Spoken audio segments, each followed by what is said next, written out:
Here at IMW, we presented a study focusing on whole genome sequencing coming from newly diagnosed multiple myeloma patients. Previous studies in multiple myeloma was mostly focusing on the coding part of the genome, and they were trying to identify mutations in the genes that would affect the disease biology and outcome. However, the coding part of the genome is only 2%, and we wanted to look at the remaining 98% of the genome. When we have done the study with 205 patients, newly diagnosed myeloma patients, we identified mutational hotspots and the structural variant hotspots among the genome.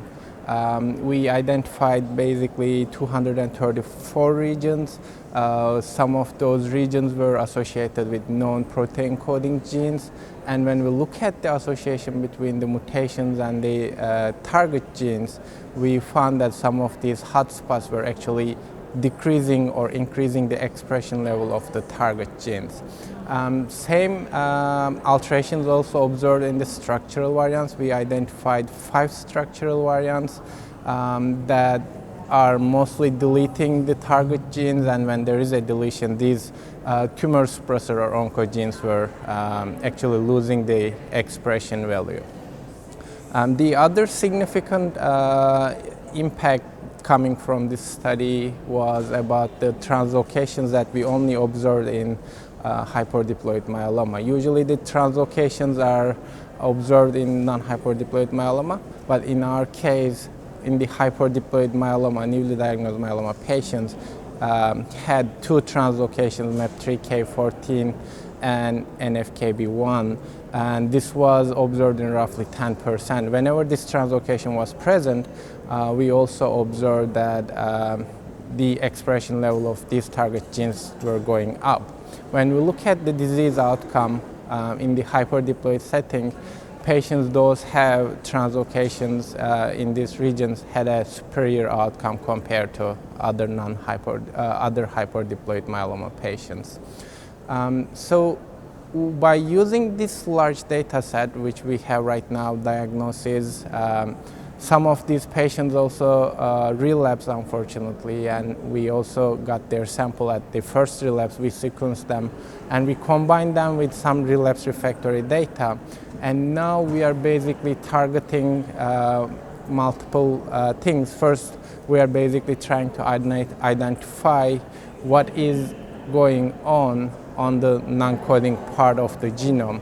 Is there a region or is there a marker that we can find to predict the disease outcome, to predict the disease biology, and do something to target those regions? The second part that we are trying to understand, all these patients are uniformly treated. The diagnosis and the first relapse samples are all uniformly treated. By using this data, we are also trying to understand how the treatment they got affected their genome at relapse. Is there a certain markers that gets enriched, or is there a certain regions that are affected due to the treatment they are getting? This is basically the next step for this data set, and by combining every existing data set currently available to us, we are basically trying to understand the myeloma better. The next steps on this project is first identifying the risk markers on the non-coding part of the genome to predict good and bad risk patients, and we will try and see if these are, by combining the existing risk markers, we will try to understand if these will give us better information. Second, by using the payer data, we will look at the treatment effects.